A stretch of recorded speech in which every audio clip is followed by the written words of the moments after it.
ყველაფერს და ამბობენ რომ არ შეიძლება 4000 წლის წინ და მე 4000 წლებში საქართველოს ქონოდა საერთოდ რაიმე კულტურა, საერთოდ რაიმე ეს რაღაცა დაინტერესების და გამოლაპარაკობენ, ახლა ეს ოქროს მაღაროსთან არის დაკავშირებული და ბუნებრივია რომ არც დამწერლობა შეიძლება ქონდეს საერთოდ ამ დროს ქართველები მოკლედ ესეთი მიმდინარეობა ცნობილია რომ არსებობს რომ ასე იგი ეს წარსული მოსპონ როგორც ფიზიკურად, ასევე მეცნიერულად და ასე შემდეგ. მე მინდა ბატონ პაატა იაქაშვილისგან დავიწყო, რომელიც არის ავტორი რამდენიმე მონოგრაფიის, ახლა დაამთავრა ქართული მითოლოგია, ასე შემდეგ და აი ეს თემა, იცით, მითოლოგიის კავშირი რეალურ ცხოვრებასთან, რაც ისტორიასთან და დღევანდელობასთან და ბუნებრივია შემდეგ მომავალთან. რომ პროტოქართველები, ანუ ჩვენი წინაპრები, რომ ჩვენი საერთო წინაპრები არიან მთელი ქართველური ტომების, არიან მსოფლიო ცივილიზაციაში ძალიან დიდი როლი აქვთ ნათამაშები და არიან სამთო საქმის და მეტალურგიის ფუძემდებლები. ეხლა დღეს ნუ ვისაუბრებთ თქვათ მეღვინეობაზე, მედიცინაზე, დღეს ვისაუბროთ აი ამაზე, მეტალურგიაზე, ოქროს მოპოვებაზე და იმაზე თუ აი ამირანის მითთან რომ არის ეს დაკავშირებული და კავკასიის მთებზე, ამიტომ არის ცეცხლის მოპოვებასთან. გთხოვთ ბატონო პაატა. დიახ, ქალბატონო ნანი. ჩვენ გვაქვს ასეთი ძეგლი, ქართული თქმულებები, ანუ ქართული ეპოსი, ქართული მითოლოგიის, რა თქვა, უძველესი ნიმუში, ეს გახლავთ თქმულება ამირანზე, რომელიც უკავშირდება ძალიან ძველ დროს. ეს არის დაახლოებით ის პერიოდი, როდესაც ადამიანი მოიპოვებს ცეცხლს. ეხლა რა არის აქ საინტერესო? ყავდა ერთი ძალიან კარგი მეცნიერი, რომელსაც 20-იან წლებში, რომელმაც შეძლო გამოეცა პატარა ნაშრომი, პატარა ეს იყო ალექსანდრე გვასალია. და მან გამოსცა ნაშრომი, სადაც სწორედ ამაზეა ლაპარაკი, ის ენათმეცნიერული მეთოდებით ცდილობს დაამტკიცოს, რომ სიტყვა ცეცხლი ნიშნავს ციდან მოსულ ცეცხლს. რომ ამ სიტყვაში არის ორი რამ გაერთიანებული, ცეცხლი და მისი მოტანა ციდან. ეს კი ხდება ისე დროს, როდესაც ესა თუ ის პოპულაცია ადამიანების ამ შემთხვევაში კავკასიაში, საქართველოში და მიმდებარე ტერიტორიაზე ითვისებს ცეცხლს, მას გამოაქვს მუგუზალი, აი ამ ტყეში განჩენილი ხანძრიდან და შემდეგ უამრავი მაგალითი ჰქონდა მოტანილი მას თუ როგორ დამკვიდრდა ქართულ ენაში სხვადასხვა ცნებები აი ამ ცეცხლის გავრცელებისა, ის უკავშირებდა მას მატრიარქატის ხანას, ამბობდა რომ ეს მოხდა 200,000 წლის წინ, როდესაც ადამიანმა შეძლო ცეცხლის მოპოვება. ხა, საინტერესო ის არის, რომ ცეცხლის მოპოვება ეს არის ერთი ეტაპი ცივილიზაციისკენ გადადგმული ნაბიჯისა და მეორე ეს არის მეტალურგიის დაწყება. და აი ქართულმა პოეზიამ რო ასახა, ახლა ამირანში ჩვენ გვაქვს ასეთ ეს არის ჰეროიზირებულ, მისტიკური, ეროტიულიც, ასე ვთქვათ, ამბებით გაჯერებული პიესა, პოემა, მაგრამ ესე თქმულება, მაგრამ მის უკან დგას ის, რომ ეს არის პოეტიზირებული პროცესი აი ამ ცეცხლის მოპოვებისა, იმიტომ რომ ქარცეცხლ გველეშაპთან ბრძოლა სხვა არაფერია თუ არა, თუ ასე ძალიან ვეცდებით რომ ის გავშიფროთ, ტყის ხანძრიდან გამოტანა მუგუზალის და ყამარის ამბავიც, რომელიც სასიყვარულო ისტორია, ეროტიკული ისტორია ამ თქმულებაში, ეს არის ციდან მოპოვება ცეცხლის. მამაც ყამარის ის იყო სწორედ აი ამ ცის და ქუხილის გამგებელი და მას რო შეებრძოლება ამირანი, იქ სულ ნაპერწკლებით ცვივა. ეს ყველაფერი უკავშირდება აი ამ შორეულ პროცესს. და როცა მოიპოვა ადამიანმა, მე ხდება რომ შემთხვევით მოხდა პირველად სპილენძის აღმოჩენა.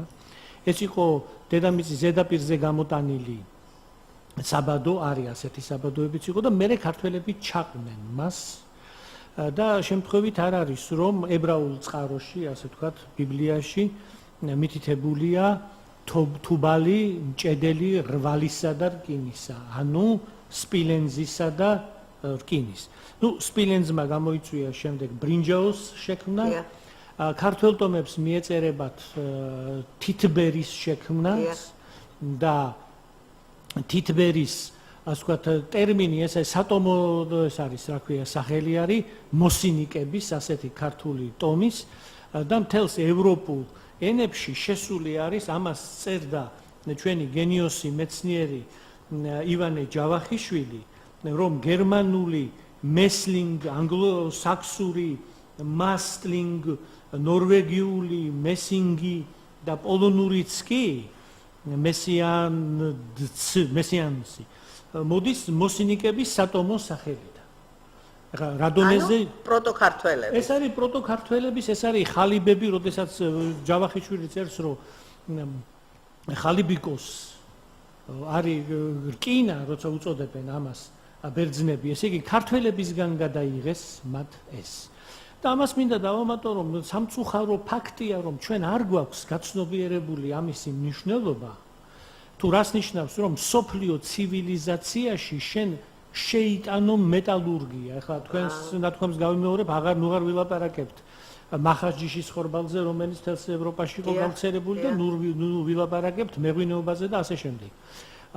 რკინამ საშუალება მისცა დაემუშავებინა თქვა და დაიწყო ცივილიზაციის მეორე, ანუ ლითონმა უпростоრად. მეორე ეტაპი, ცეცხლი და მერე მოდის ლითონი.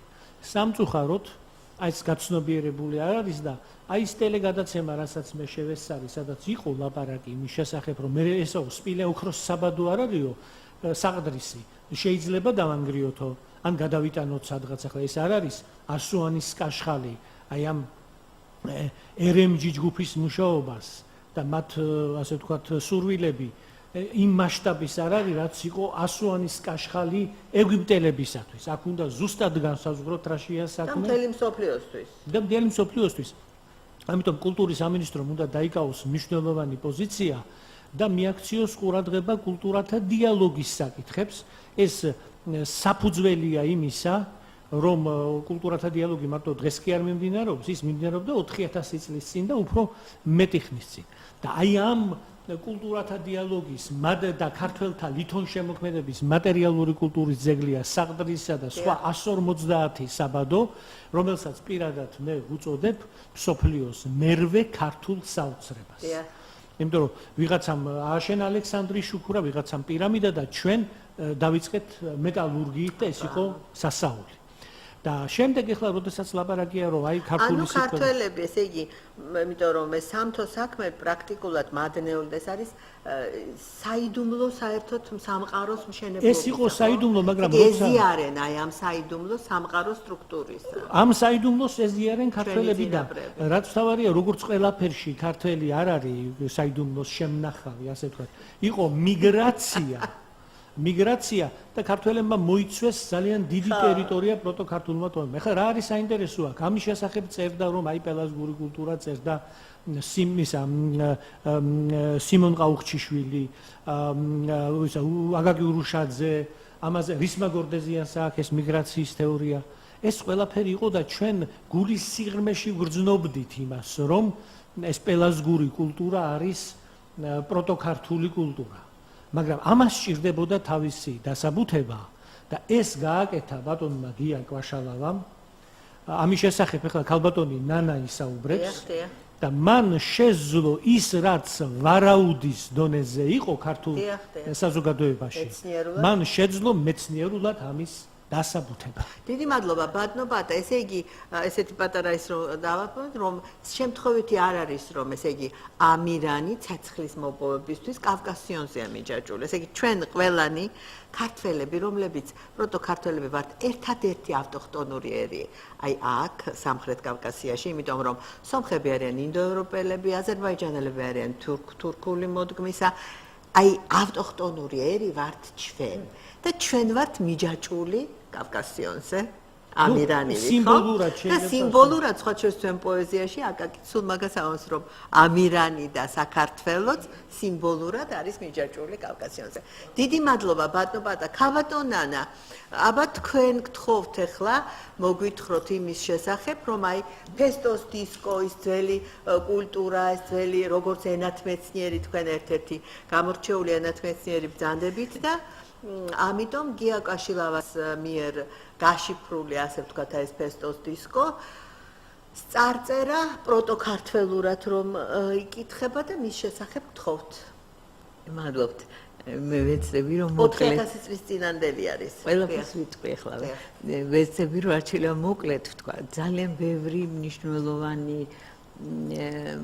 საკითხი აქვს, რომელიც მახსენო მაინც უნდა. გიას ბატონი გიას გამოც, მაგრამ უფრო აი ამ ძეგლის მნიშვნელობის გამო. ეს ფესტოს დისკო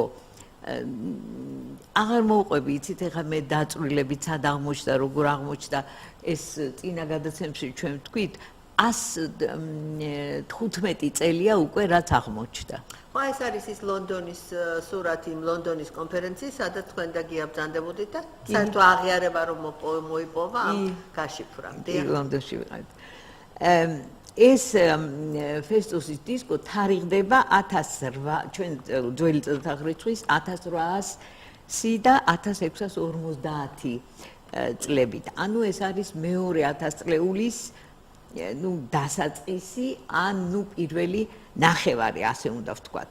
ეს არის ეგრეთ წოდებული გვიანბრინჯაოს ხანა, ასე ეწოდებიან, ადრინდელი ხანა. ეს მე-4000 წლეულია და მე-4000 წლეულის ბოლო არის. ანუ ეს არის ბრინჯაოს ხანის პერიოდი და ეს მნიშვნელოვანია. ჩვენგან რომ დავითვალოთ, ეს არის 4000 წელი. და აი 4000 წელს 4000 წლის წინ არსებობდა მასშტაბი აი ეს არაჩვეულებრივი ძეგლი, დამწერლობის ძეგლი. აქ არის ძალიან ბევრი იწერება ამაზე და მეც ახლა ისეთი იბისა მაქვს ცდუნება რომ ბევრი ვთქვა, მაგრამ მაინც შევამოკლებ. ეს არის ეგრეთ წოდებული სილაბურ-ლოგოგრამული დამწერლობა.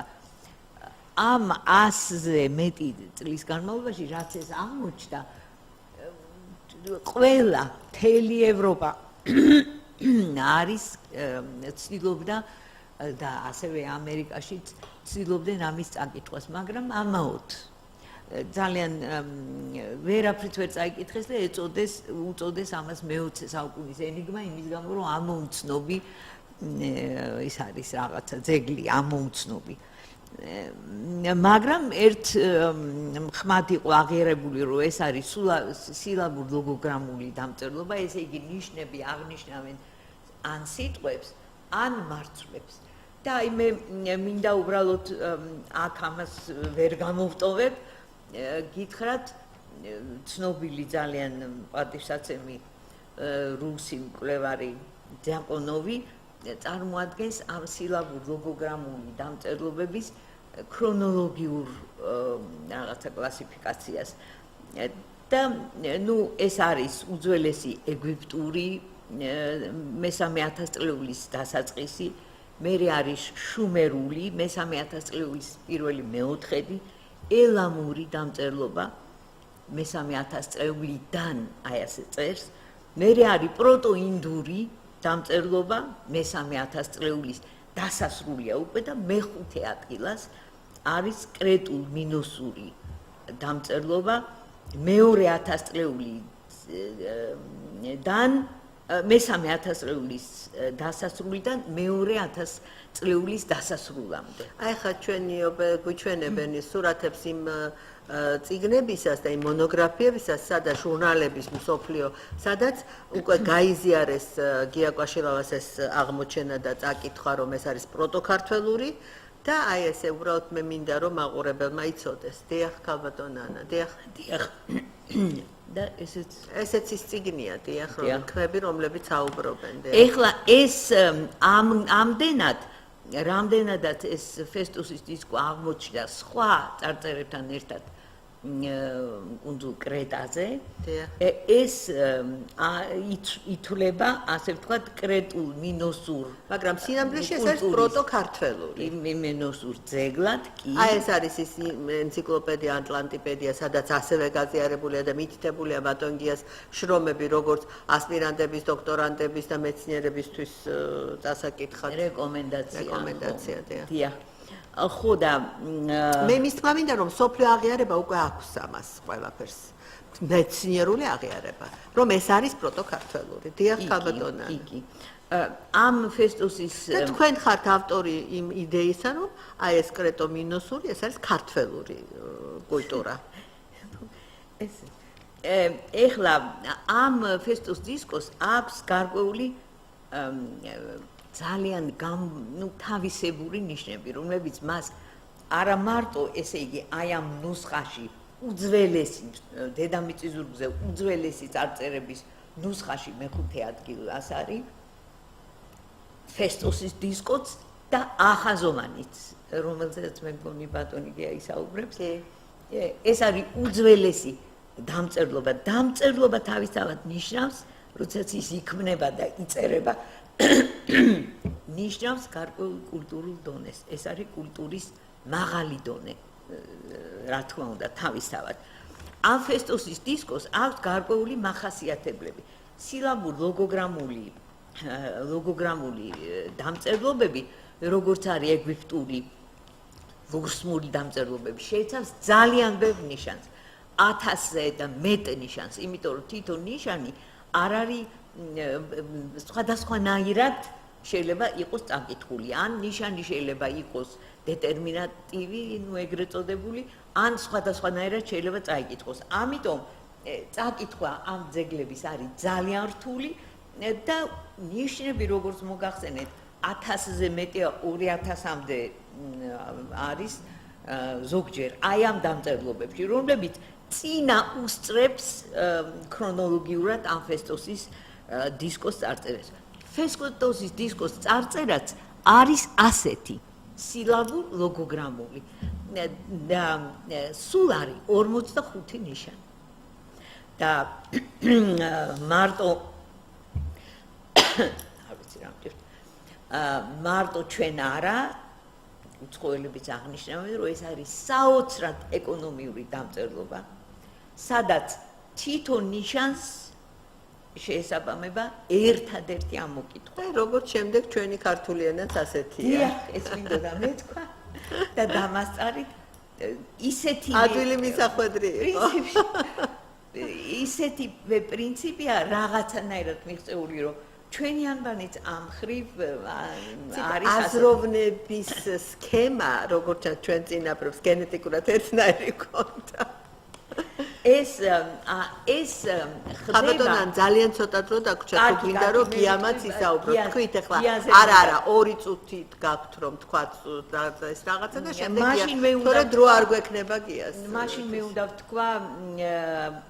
უნდა ვთქვა რომ თქვენ როგორც ექსპერტის როგორც პროფესიონალის აზრი რომ ეს არის ნამდვილად პროტოკართველი მე მინდა ვთქვა რომ კულტურულად ეს მინდა რომ ვთქვა რომ კულტურულად ეს უკავშირდება ეგეოსის არეალს, როგორც ბატონ თქვა, რომ ეს გავრცელებული იყო, ანუ ახლანდელი საბერძნეთის ტერიტორია, რომლის ძველი სახელწოდება იყო პელასგია, იქ ცხოვრობდნენ ესენი, მთელი ეგეოსის არეალია და ასევე სისტემით, თავისი სისტემით ეს ფესტუსის დისკოს წარწერა უკავშირდება მცირე აზიას.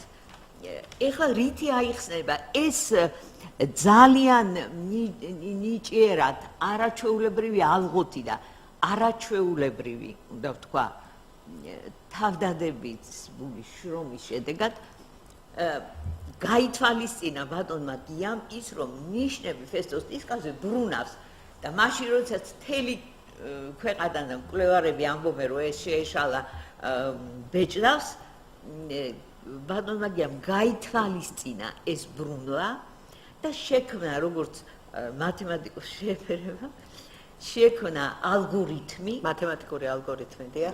დიახ, შექმნა ალგორითმი, რომელიც წარმოადგენს წესებს, თუ როგორ იკითხება ნიშნები. ერთი და იგივე ლომის ნიშანი, რომელიც თქვა სპირალის გასწვრივარი თელი წარწერა სპირალის გასწვრივ მარცხნიდან მარჯვნივ იკითხება როგორც თელი სიტყვა, ვერტიკალურად იკითხება სხვანაირად, 180 გრადუსით იკითხება სხვანაირად და დაბლა 270 გრადუსით და ეს იკითხება ყველაფერი სხვანაირად. აღმოაჩინა ბატონმა ეს გააკეთა ბატონმა გიამ. ბატონ ნანა, მე ხა ესეთ შეკითხვა მინდა და დაგისვას. აიკითხა, მე ვიტყვი ერთს ქალბატონს. და და ეს ამის გამო ეს ალგორითმი არის ნუ აი საკვანძო რამ ეს მიგნება ასეთი. ეს მან წაიკითხა პროტოქართულ ენაზე, რომელსაც მე აღარ ვიცი თუ ეს ისენარი პროტოს ვეღარ უწოდებთ, იმიტომ რომ პროტო არის რაღაცა წინა ისტორიული პერიოდი, ხო და ჩვენთვის უკვე ეს ხდება ისტორიული პერიოდი და მე მინდა ვთქვა, რომ მისი წაკითხვები არ არის ეს, რაც ბატონ გიამ თვითონ წაიკითხა, გია დროს გარწმევთ, მაგრამ მნიშვნელოვანი უნდა ვთქვა.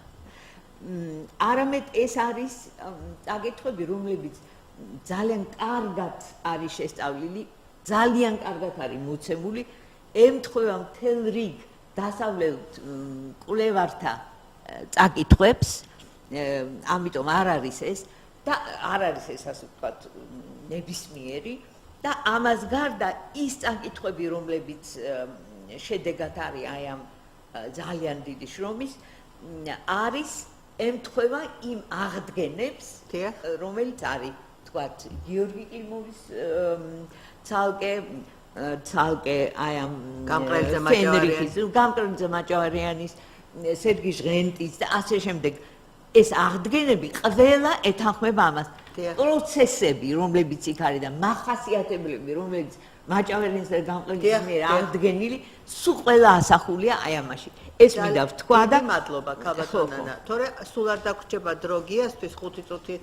ეხლა მე მინდა ვთქვა, რომ ბატონ გია ისაუბრებს იმაზე, რომ მან გაშიფრა არა მარტო ეს ფესტოს დისკო, არამედ ახაზოვანი წარწერებიც და ეს არის სრულიად ბუნებრივი, რომ აი იმ ადამიანებს, რომლებსაც იმ საზოგადოებას, რომელმაც ის ოქროს მაღარო შექმნა და ოქროს დამუშავება და ასე შემდეგ, რომელსაც უკვე საწარმო ურთიერთობები განვითარებული ჰქონდათ, მათ ჭირდებოდათ აი ზუსტად ისეთი წარწერები, რომლებიც არის ახაზოვანზე და იქ არის მათემატიკური წილადები, შეკრება, გამოკლება, გამრავლება. ქალბატონო, თქვენ კიდე გექნებათ დრო, რომ გიას შემდეგ რამე თქვათ. ხო, გია გთხოვთ. მოგესალმებით პირველ რიგში მსმენელებს მოვახსენებთ, რომ კრეტაზე აღმოჩენილია ფესტოს დისკოს გარდა სხვა ტიპის წარწერები, ეს არის A კლასის ხაზოვანი დამწერლობა და B კლასის ხაზოვანი წარწერები. B კლასის ხაზოვანი წარწერები ჩვენ მსმენელებმა იცის, რომ გაშიფრული 1952 წელს ინგლისელმა ვენტრისმა და ჩედვიგმა გაშიფრეს. ჩვენ დღეს საუბარი გვექნება A კლასის ხაზოვან წარწერებზე, A κλასის ხაზოვან დამწერლობაზე, რომლიდანაც შეიქმნა B კლასის ხაზოვანი დამწერლობა. A კლასის ხაზოვანი დამწერლობა დათარიღებულია 1900-1450 წელიწად აღრიცხვით, ხოლო შემდეგში, როცა უკვე ბერძნებმა დაიპყრეს კუნძული კრეტა, ჩდება ნოსოში 1450-1200 წლებში წელიწად აღრიცხვით B კლასის ხაზოვანი, ეს არის მიკენური ეპოქის ბერძნული ენა. და ამის გარდა B კლასის ხაზოვანი წარწერების ნიშნები აღმოჩენილი იქნა პილოში, მიკენში, თებეში და სხვაგან. 6000-მდე წარწერა B კლასის ხაზოვანში. რაც შეეხება ახლა A კლასის ხაზოვანში არის ეს საინტერესო არის. ეს არის ახაზოვანი, ხო, დამწერლობი? A კლასის ხაზოვანი წარწერები არის. და რა ლამაზია. 1427 წარწერა არის, რომლის თქვენ რამდენი გაშიფრეთ? ყველა არის გაშიფრული, იმიტომ გაშიფრეთ? და რატომ შრიფტის ნიშნულობები გაჟღერება მოხდა იმ ალგორითმით, რომელიც ფესტოს დისკოზე წარმოადგენთ, ალგორითმში შედის 5 წესი და აქ საჭირო იყო მხოლოდ 1 წესი, იმიტომ რომ თქვენ მათემატიკოსი არ ყოფილიყავით, ვერ გააკეთებდით ამას. აქ მათემატიკა აუცილებელია, იმიტომ რომ ტექსტი, მათემატიკური ტექსტებიც არის იმ ხრივ. ამიტომ არის რაც აღმერთს არ ასწადდეს, არასაქმე არ იქნების. აი ღმერთს უნდოდა, რომ ზუსტად თქვენ ახალგაზრდა ნიჭიერ მათემატიკოს მარტვილიდან, სადაც პირველად შევიდა ანდრია პირველწოდებული მარტვილში.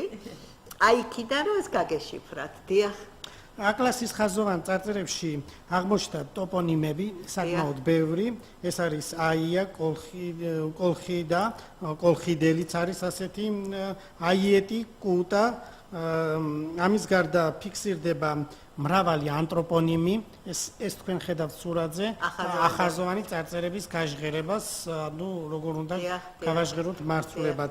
ესე იგი ახაზოვანი დამწერლობა არის მარცვლოვანი. მარცვლოვანი დამწერლობა.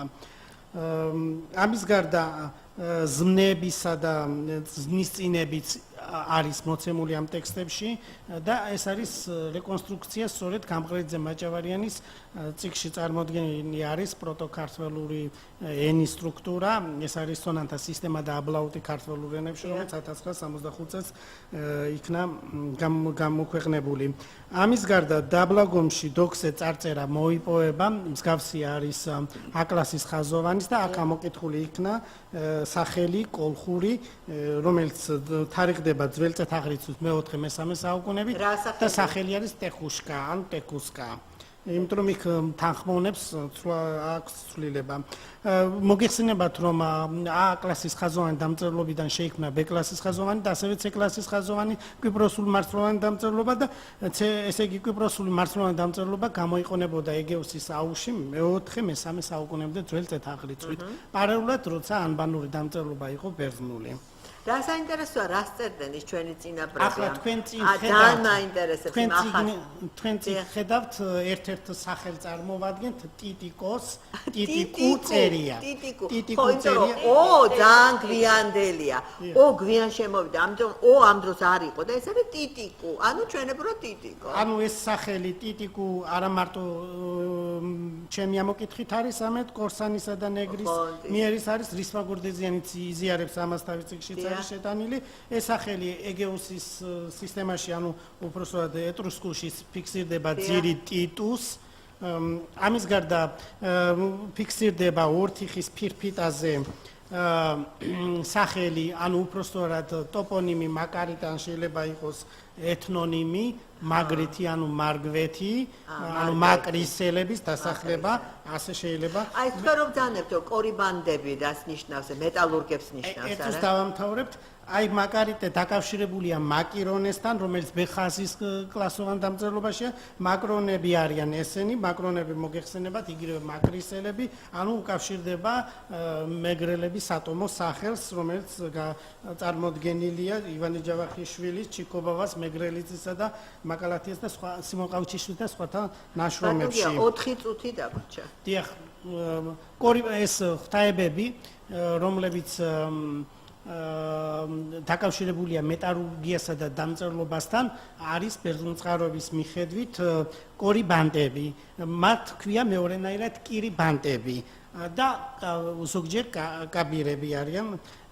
ეს ბატონო, მე ვიცი რომ იქ ხაზოვანში არის რაღაცა მათემატიკური ნიშნებიც, ხომ? რა წილადები და ეს ამაზედაც 1-2 სიტყვა რო გეთქვათ, რომ ეს ხალხი ამ დამწერლობას იყენებდა საწარმოო ურთიერთობების განსახორციელებლად. სამეურნეო ადმინისტრაციული ტექსტებია ესა.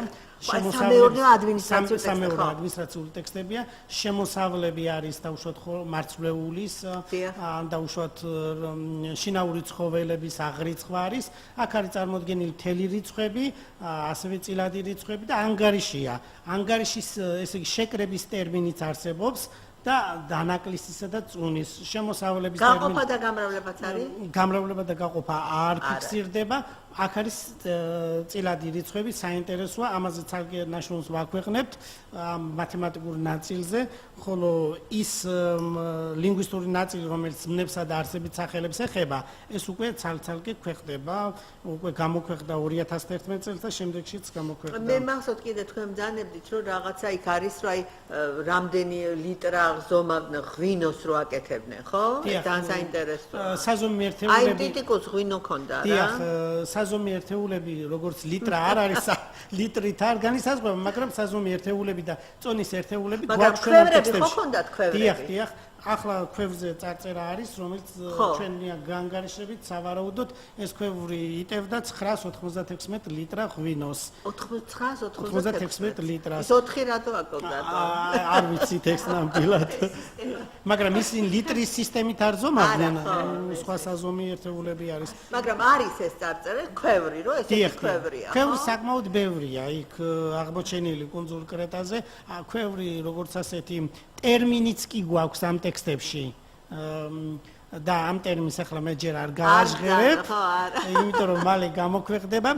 ეს შესულია მერე შემდეგში ბერძნულ ენაში და იქვე არის წიგნი ესეთი ეტიმოლოგიის ლექსიკონი ბერძნულ ენისა, სადაც ეს ტერმინი არის მოხსენებული წინა ბერძნულად. სამწუხაროდ ჩვენი დრო 20 წუთი, თუმცა ძალიან სასიამოვნო ხალხი იყო ბათუმიდან და ამიტომ 1 წუთიღა დაგვრჩა. ამ 1 წუთში მე მინდა ქაბატონ ნანას მისცეს 1 წუთი.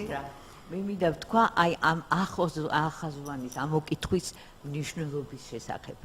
ბეხაზოვანი პირველად ამოიკითხეს ინგლისელებმა და თქვეს, რომ ეს ბერძნულს ვერ ერგება, რაღაცა სხვა ენისთვის არის შექმნილი.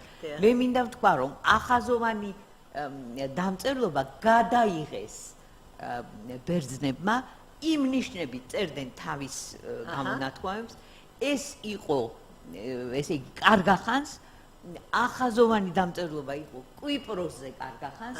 თქვენ ბრძანეთ, რომ მეოთხე, მესამე საუკუნემდე, მეოთხე 1000 წელი. 1500 წელი გამოიყენებოდა. მაგრამ დაბლაგომში მეოთხე, მესამე საუკუნეებშია ეს. ძველი წელთაღრიცხვის.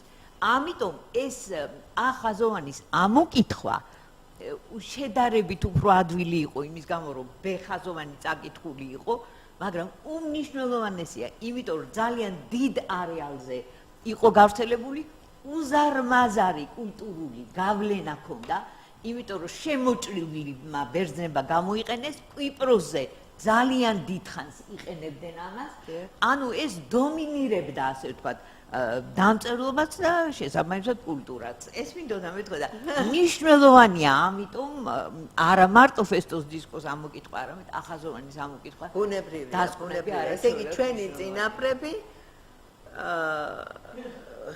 ჰეგემონია ჰქონდათ, კულტურა გაჰქონდათ ხმელთაშუა ზღვის არეალში. დიდი მადლობა დავემშვიდობოთ ჩვენს მაყურებლებს და რადიო მსმენელებს. მადლობას გიხდით ყურადღებისთვის.